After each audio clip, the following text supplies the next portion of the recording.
Hello everyone, this is Mani. Welcome to Daily News Protocol of Daily News Analysis of the Hindu newspaper of the Delhi edition, contributed by Vishnu IS Academy.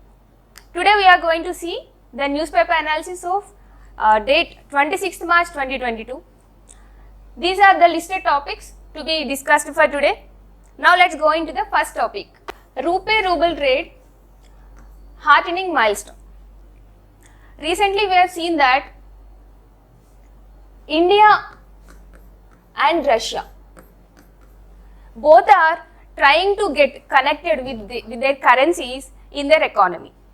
If we consider the background of the war between Russia and Ukraine, we can see that India need to develop some positive relations in this crisis with all international countries related to this context. So, if we consider the news for today, there is an editorial article saying beyond stopgap measures such as enabling rupee ruble trade, India must expedite FTAs. The author is saying that there is an importance to move forward free trade agreements. So, if we consider the background concepts of this news, let us see the basic economy status of India. Recently, we got a news that Indian merchandise exports have reached its target till $400 billion. It is a great achievement for India. But if we consider the exports are in a greater achievement line, but still India is struggling to revive, to recover its economy after facing the COVID pandemic. So, if we consider the status of Indian economy, the key value added sectors are showing some progress. Like in engineering goods, there is progress till 50%, and in apparel and garments, there is progress nearly more than 30%. Right? So, all these contributed to the hike in the exports in the last week of Indian economy. And also, if we consider the global oil prices, it is a positive point, we can say. From here onwards, we will see the problems Indian economy is facing.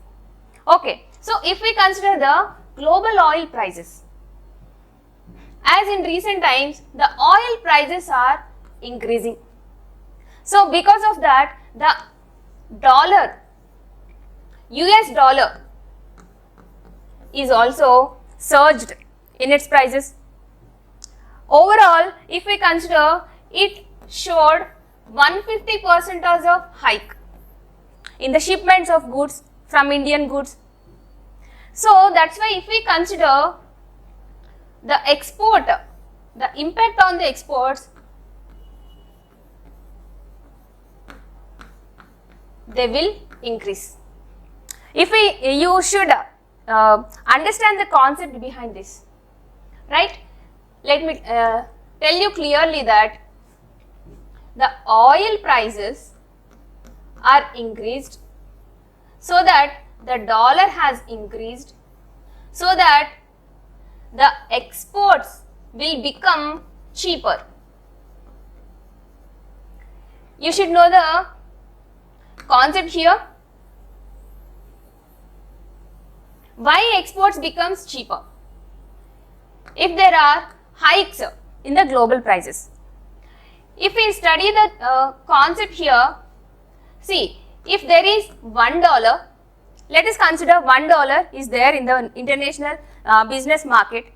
For that dollar, earlier we can export 2 apples. Just consider this example. But now the dollar price has increased. What does that mean is, we can now export 3 apples.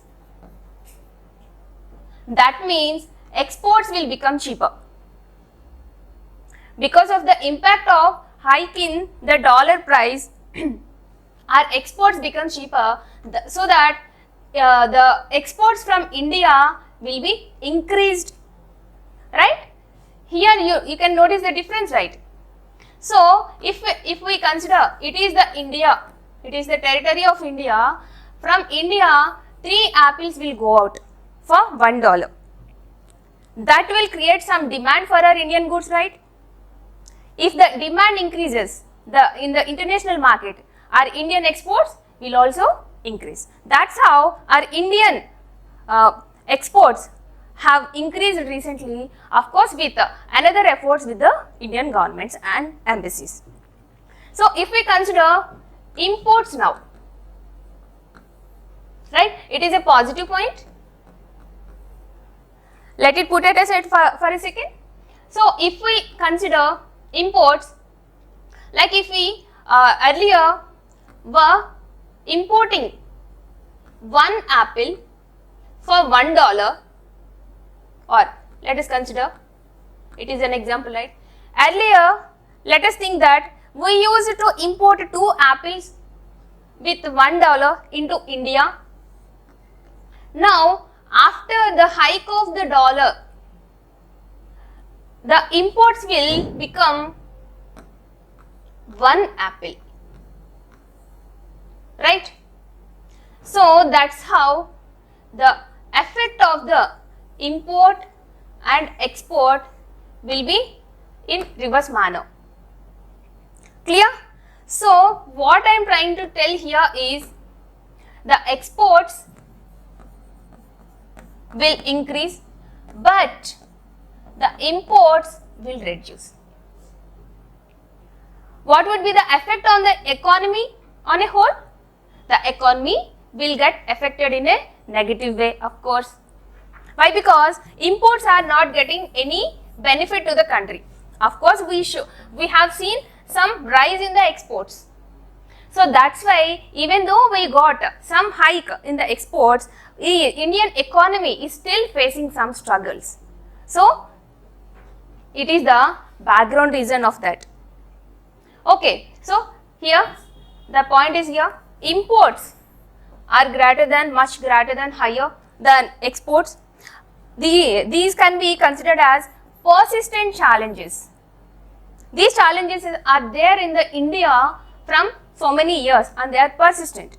We should do and we should take some steps to solve these issues. And also, as oil prices are hiked, the global inflation will of course rise, and that shows impact on the Indian economy. And also, reduction in purchase of overseas capital goods. What are the capital goods? Capital goods are nothing but which can create some capital investment, capital resources like constructing buildings or machineries or equipments or any industrial firms. Like all these capital resources can be created with the capital goods. These are very important. Why? Because if we create some infrastructure using these capital investments, that will give you benefits for very longer times. So that's why the capital goods investment is very important, but that purchase is getting reduced. So that is also showing some negative impact on the Indian economy. And also government, if we consider the government role here, it has played some crucial role to fulfill the backdrops of economy. What it has done is, Indian government has combined with embassies and also different branches and did some R&D to increase the Indian exports. Done. And also, but even though there are exports, there is the reading showing hike in the exports, there is some problems in this field also, like shortage in the shipments and logistical hurdles. All these factors need to be addressed well to achieve further achievements in the future endeavor. So that's why here the author is saying that we can move forward till FTA. What is FTA? Free Trade Agreement.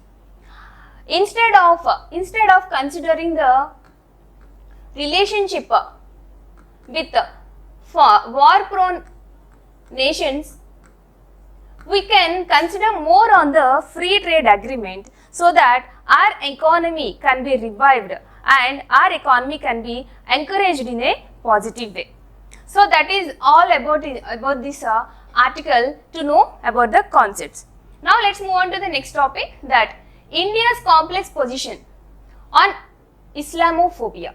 It is a new word. What is Islamophobia?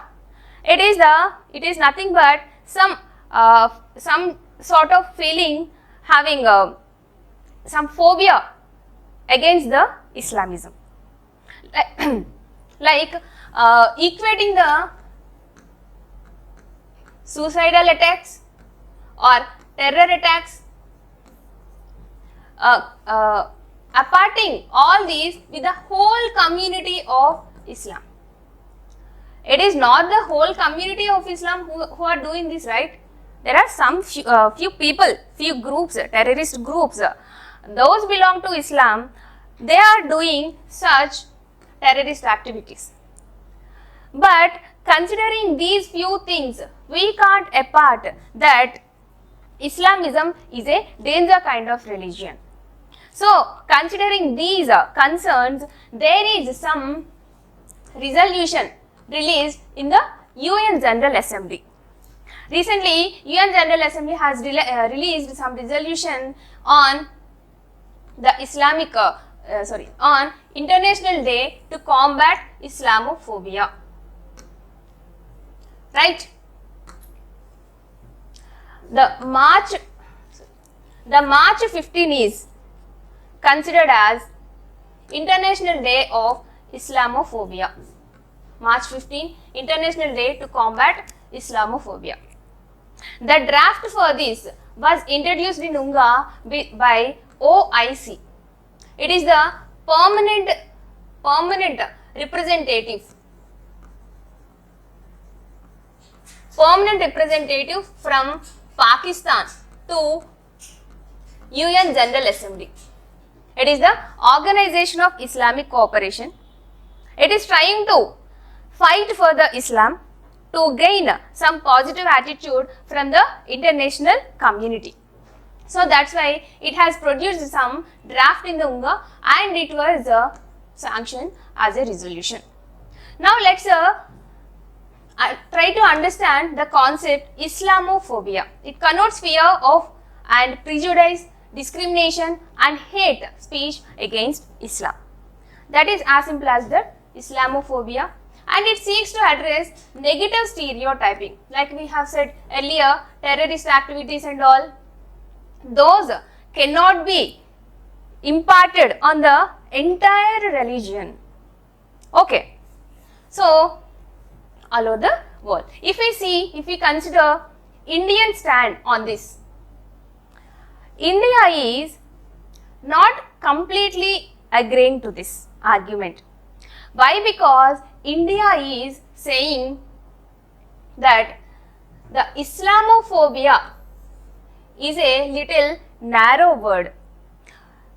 India is suggesting an alternative word to that, saying religiophobia.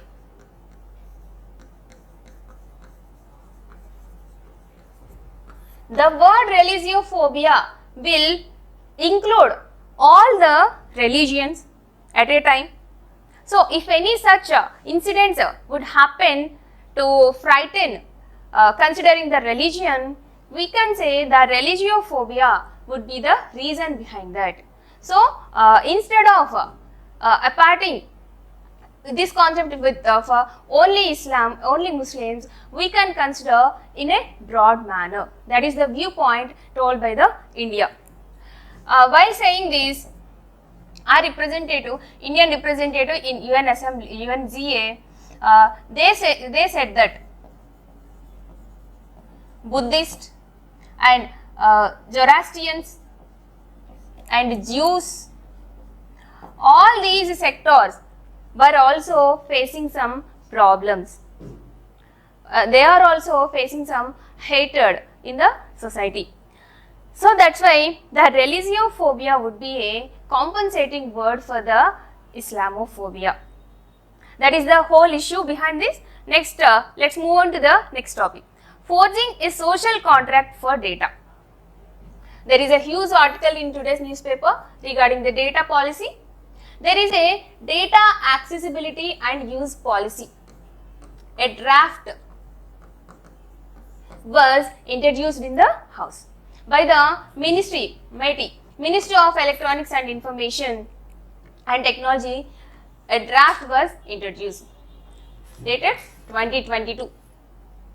It is nothing but it provides the digital literacy and also data accessibility to entire citizens of India. And also data protection would also a major concern while we are considering the public entities. So data protection is also a main concept behind this policy. The digital innovation harnessing public sector data are also main objective of this policy.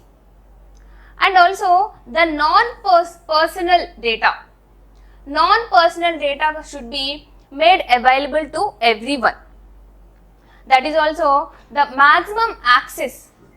The maximum access would be the main objective of this policy.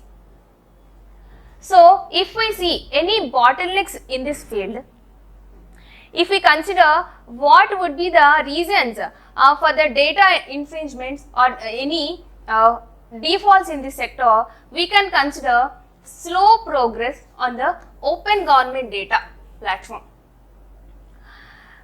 Because of usage of outdated softwares or slow progress would result in the low performance of the data sector in the public sectors. Okay, and fragmentation of data sets is also very important. Agents of data anonymization tools, these should be used in a very encouraging manner. And also data stewardship models, lack of data quality standards and licensing regimes should be made easy, and also valuation frameworks to support data sharing. And if we consider any previous works in this field, there is an old policy in this which was undertook in the 2012 National Data Sharing and Accessibility Policy. Now in 2022, as an upgraded version to this, a draft was introduced in the cabinet. Okay, now let's move on to the next topic. New criminal procedure bill to be tabled. There is one bill was to be introduced into the union government, saying a new CRPC bill, Criminal Procedure Code. In this regard, let's study some background of these codes. If we know, there are 3 codes in India right from the Britishers' time. Those are Indian Penal Code, Civil Procedure Code and Criminal Procedure Code. 3. Okay. If we consider the IPC, it was introduced in 1861, CRPC in 1973, CPC in 1908. If we can consider the CRPC, it was in the action right from the 1882. Before we got independence. But after getting independence in 1973, a new resolution was introduced by the 41st Law Commission report in 1973, thereby followed by to release CRPC, Criminal Procedure Code. Now let's see what the CRPC does. It considers the criminal law. It is a primary legislation regarding the criminal law. So that's all. And if we consider the importance of this code, the European natives got immunity from the jurisdiction after introducing this CRPC. So that was the importance back then. And now These are all about the facts we can know regarding these codes. Okay, now let's move on to the next topic, that GSLV. GSLV F10. There is a GSLV in its series. It was launched earlier, but now came to know that this launch vehicle has failed. And the committee regarding this, the FAC, Failure Analysis Committee, National Failure Analysis Committee, has come up with a report after studying the possible reasons of the failure of this GSLV F10. So, on the backdrop of this news, let's learn some technical or important points of the GSLV. It has launched EOS-03, that is Earth Observation Satellite. The Earth Observation Satellite was launched with GSLV F10. And the reason for the failure is the leakage of the fuel in one section of the mission. So, if we consider the details, the deviation in the performance of the CUC. What is CUC? Cryogenic upper stage. The cryogenic engine, indigenously developed cryogenic engine, plays very crucial role in the GSLV. Because of this cryogenic engine only, our launching vehicles are being played very important role in this satellite and space sectors. So that much very well developed indigenous engine has failed now. So we should know and we should learn the reasons behind it. If we can go into the details, there is a section called VRV, Vent and Relief Valve. There is a section in the vehicle, the launch vehicle, that has leaked some LH2, liquid hydrogen, the propellant of the mission. So, as the amount of this LH2 was leaked from this valve, the pressure has to be given with this liquid has lowered. Because of the pressure reduction, the push for the satellite and for the mission was reduced, and ultimately the mission was failed. That is the reason so far found out by the FSC.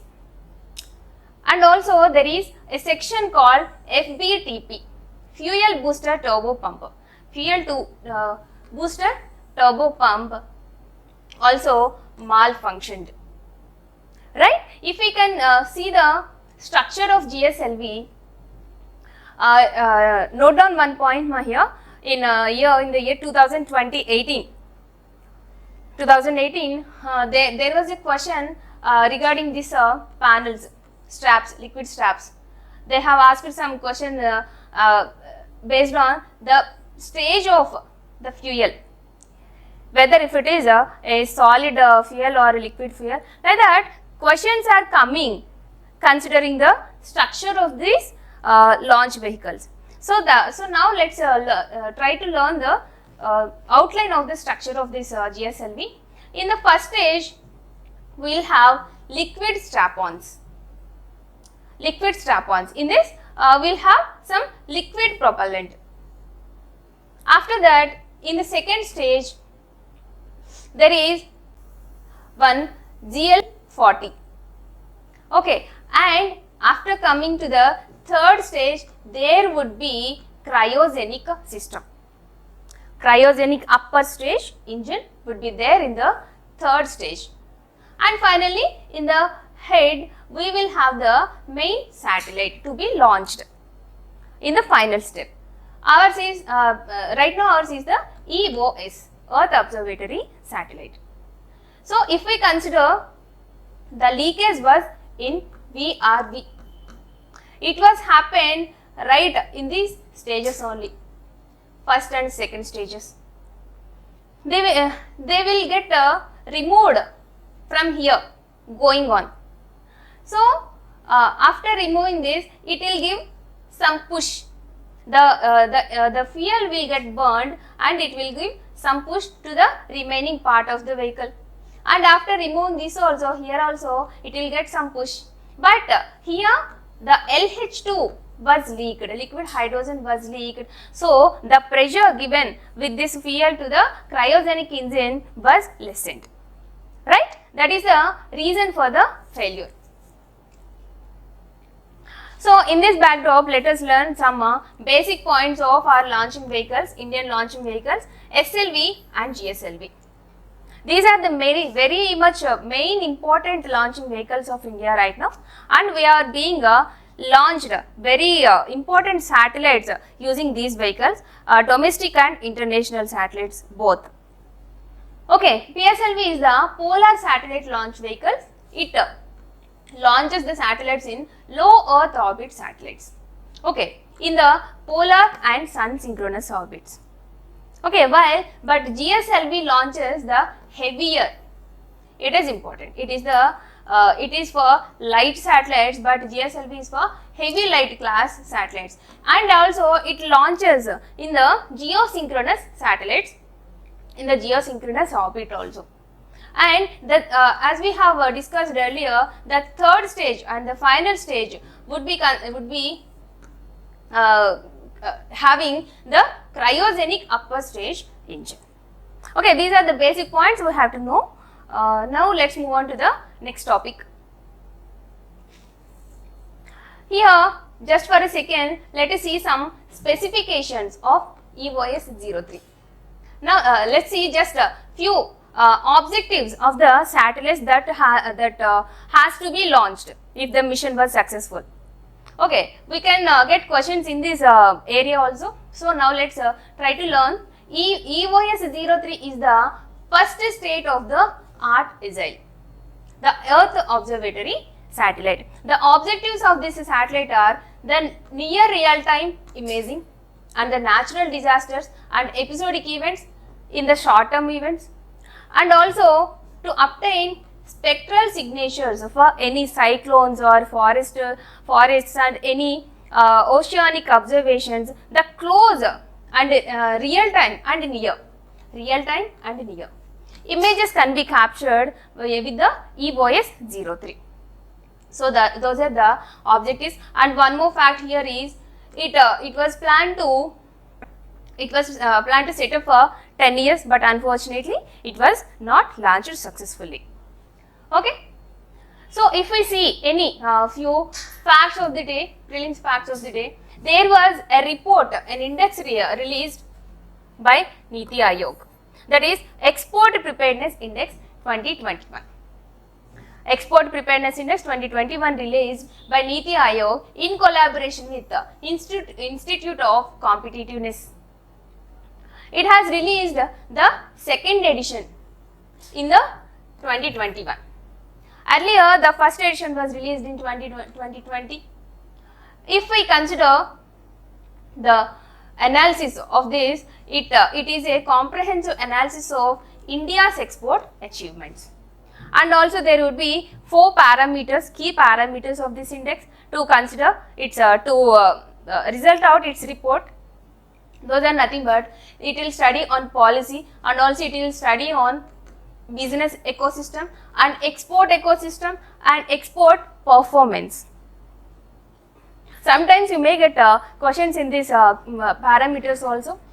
Earlier you have got question in the performance index, poverty performance index. So that's why try to learn these criteria also. These are all the facts for today and the news articles for today.